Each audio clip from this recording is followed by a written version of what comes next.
Now see, the first of all, Ursa Major. This is the first constellation. Clear? यानी हमारा first constellation है Ursa Major. It is also known as Big Dipper star. It is also known as Big Dipper star. Big Dipper, not star, Big Dipper. Now see, one of the most easily recognizable constellation is the Ursa Major or Great Bear. इसको Great Bear के नाम से भी जानते हैं. Stop करो इसको. Stop it. Pause करना.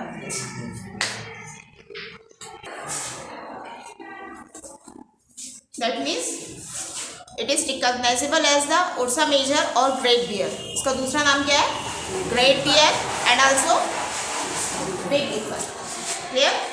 Now see, इसे हम थ्रू आउट ईयर देख सकते हैं, मतलब पूरे साल भर तुम कभी भी इसको देख सकते हो और ये इजीली रिकॉग्नाइजेबल है, मतलब इसको आसानी से देख सकते हो तुम. हमें अपने नाइट, जैसे नाइट होती है उस टाइम हम स्काई में इसको देख सकते हैं क्लियरली.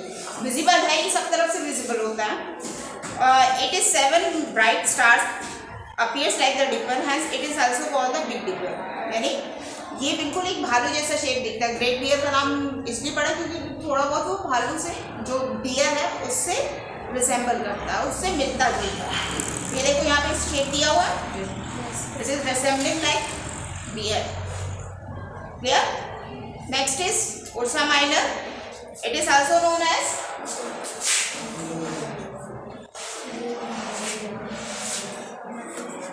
Ursa Minor या Little Bear.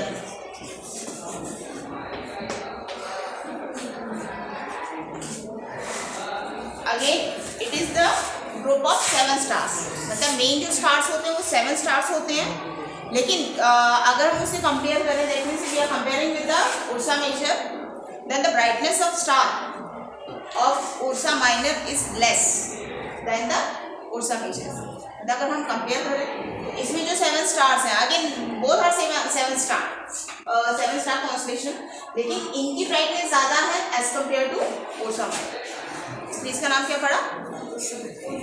Little. Clear? Next, they to form an outline of ladle और डिपर और a kite with the Polaris. और इसका जो मेन स्टार है वो है पोलरिस, जो सबसे ब्राइटेस्ट स्टार. किसमें? उर्सा माइनर में जो सबसे ब्राइटेस्ट स्टार है उसका नाम क्या है? Polaris. Again it is the name of star. Polaris is the name of brightest star of Ursa Minor. Next, Scorpius. The Scorpius constellation contains 7 bright stars along with many faint stars. Next is Scorpius.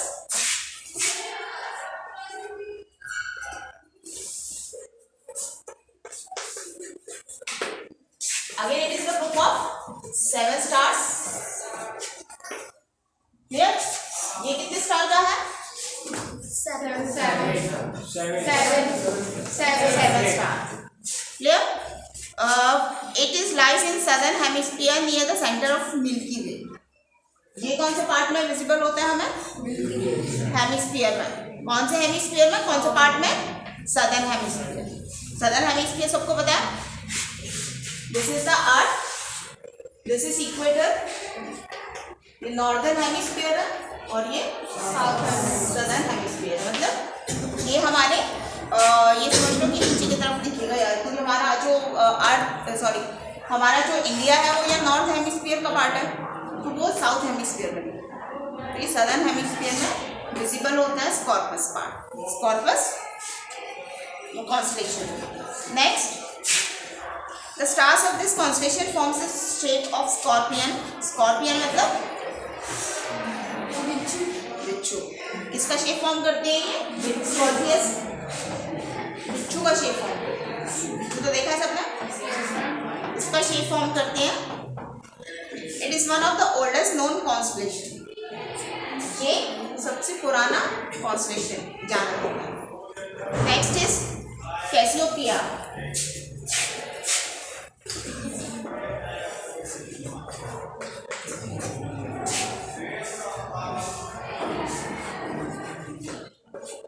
Next is Cassiopeia. This constellation is visible from the northern hemisphere. अब ये वाला constellation हमें कहाँ दिखेगा? North hemisphere. A few bright stars of constellation make it look like an M or a W. देखने पर यहाँ दिख रहा है, अगर हम यहाँ से देखेंगे तो हमें W शेप में दिखेगा, अगर हम यहाँ से देखेंगे तो हमें M शेप में दिखेगा। क्लियर? तो इसका जो शेप होता है वो कैसा होता है? W या फिर M शेप। देखो यहाँ पे दिया हुआ है, पिक्चर दिया हुआ है, it is looking like W shape और M shape. The interesting thing about the Cassiopeia is that the constellation contains several stars cluster, one of which contains 100 of stars. मतलब ये पूरा ग्रुप है स्टार्स का।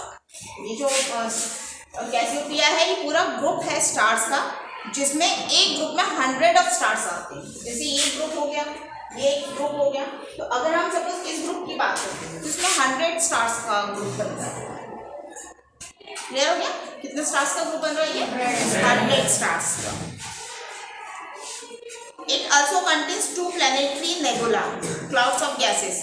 और इनमें जैसे ये और ये है, अगर इनकी हम दो ग्रुप की बात करें तो ये नेबुला भी फॉर्म करते हैं, मतलब इसमें नेबुला भी कंटेन होता है। और नेबुला का मतलब होता है क्लाउड ऑफ गैसेस, मतलब ये वाले पार्ट में गैस के बादल बनते हैं। जो गैसेस होती है डिफरेंट टाइप ऑफ गैसेस, वहाँ पे गैस के बादल बनते हैं, जिसे हम नेबुला कहते हैं। क्या कहते हैं?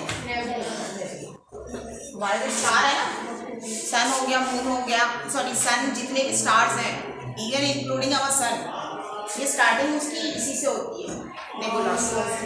जैसे एक छोटा बच्चा आता है ना तो बिल्कुल एकदम छोटा सा रहता है, वैसे ही जो स्टार होते हैं, स्टार का सबसे जो नया नया डेवलप होता है वो इससे डेवलप, नेबुला से। धीरे धीरे इसके अंदर की जो गैसेस होती हैं वो ग्रो करने लगती है, उधर रिएक्शन होता है और रिएक्शन के थ्रू फिर वो बड़ा बड़ा शेप लेते हुए पूरा सन का शेप लेते हैं। Now next, Orion. Next is Orion.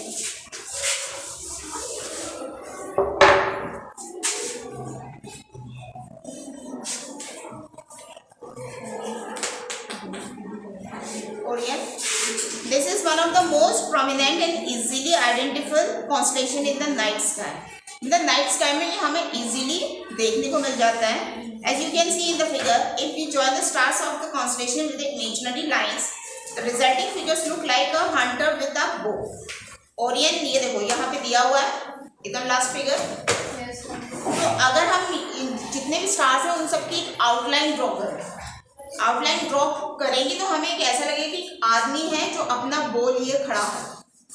क्या लिए खड़ा है? वो मतलब धनुष, धनुष, धनुष लेके खड़ा हुआ है ना। It is resembling like that.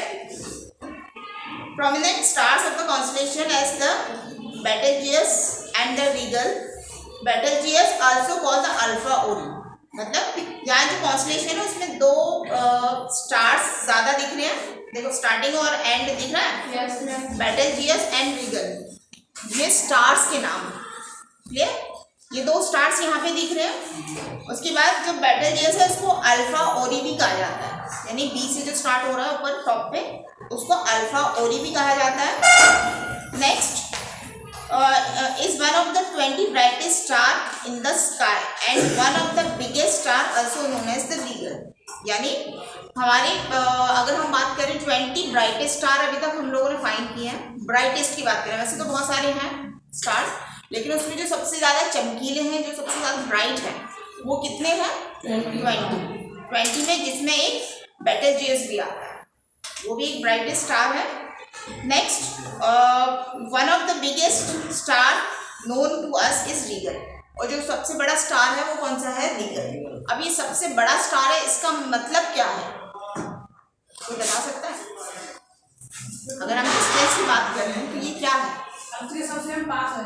हाँ, as compared to other star ये थोड़ा अर्थ के नजदीक है, इसलिए हमको ये बड़ा शेप में दिखेगा। देखा ना, जो चीज़ जितने हमारे पास होती है उतनी बड़ी दिखेगी, जो जो हमसे जितनी दूर चली जाती है वो उतनी छोटी हो जाती है। तो ये मतलब हमारे पास का सबसे बड़ा star. Next, the brightest star in the night sky, sorry, Regal which is the brightest star in Orion constellation is the 6th brightest star in the sky. और ये जो रीगल है वो 6th ब्राइटेस्ट स्टार, 6 नंबर पे आता है। अगर हम काउंटिंग करें स्टार्स की, 20 स्टार ब्राइटेस्ट है, उसमें बेटेलजियस भी एक है, 20 मतलब 20 जो काउंटिंग है उसमें बेटेलजियस है। और रीगल की जो पोजीशन अगर हम देखें तो 6 नंबर पर।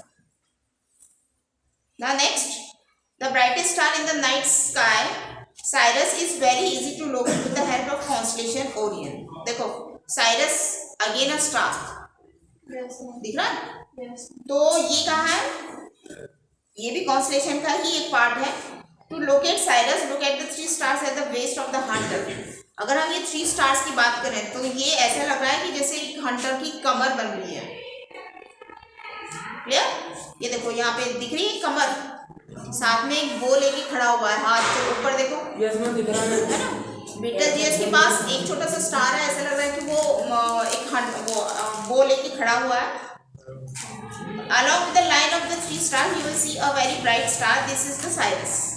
और ये Sirius स्टार से अगर ब्राइट लाइन देखोगे 3 स्टार्स एक साथ आ रहे हैं, आ रहे हैं, तो इसमें एक Sirius स्टार। यहाँ तक क्लियर हो गया सबको? Next is solar system. Now the sun, the various planets, their moons and other celestial bodies like comets, meteors and asteroids together form the solar system.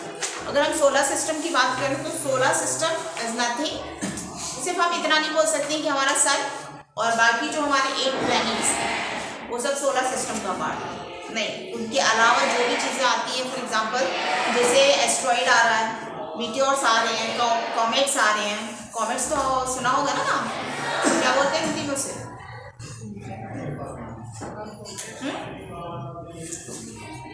क्या बोलते हैं कॉमेट्स?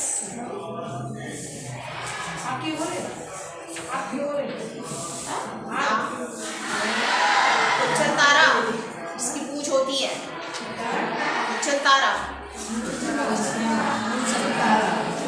मतलब देखा नहीं होगा इस तरीके से जो चलता है और पीछे पूंछ सी दिखती है हमें। जो सन की तरफ जाता है, वो सन की तरफ जितना क्लोज जाएगा उतनी उसकी जो टेल है वो लंबी होती जाती है, और दूर रहेगा उतनी देर इसकी शॉर्ट। ऐसा भी होता है। अगर हम इनकी बात करें जो कॉमेट्स होते हैं, comets mainly it is the मतलब कि पूरा एक गैसों से मिलके बना हुआ है। तो सन, सपोज यहाँ पे सन है, जैसे जैसे ये सन की तरफ जाएगा ना तो ये सब गैसेस हैं, ये एवोपरेट होने लगती हैं, ठीक है? हाँ, मतलब हल्की हल्की मेल्ट होने लगती है, तो ये गैस पीछे की तरफ जाती है। तो जितनी ज़्यादा इनको हीट मिलेगी उतनी गैस एवोपरेट होंगी और पीछे की तरफ जाएगी, जिसकी वजह से जो पीछे वो गैसों से भरा रहता है। हाँ, ये पूरा गैसों से भरा हुआ है कॉमेट्स। कुछ इसमें डस्ट पार्टिकल्स होते हैं, डस्ट भी होती है, कुछ स्टोन पार्टिकल्स भी होते हैं छोटे छोटे, वो सब चीज़ों से मिलकर बना होता है, और गैसेस भी होती है। तो जैसे जैसे सन की तरफ जाता है हीट मिलती जाती है उसको, तो उतना वो गैसेस पीछे होती जाती है। तो इसमें जो सबसे ज़्यादा मूवेबल पार्ट कौन सा होता है? गैस ही होती है, तो पीछे होती जाती है। सॉलिड पार्ट तो साथ में जाता है, जब इसको क्रॉस कर जाता है फिर वापस वो उसकी साइज छोटी छोटी। ये ऐसी पूरे यूनिवर्स में राउंड लगाते रहते हैं, इसलिए हमें हर एक कॉमेट्स का एक टाइम होता है। भाई कोई 76 ईयर के बाद आता है, कोई 22 ईयर के बाद आता है, कोई 105 ईयर के बाद आता है, ऐसे सबका टाइम फिक्स होता है। Next is solar system. Stop कर दो। द सन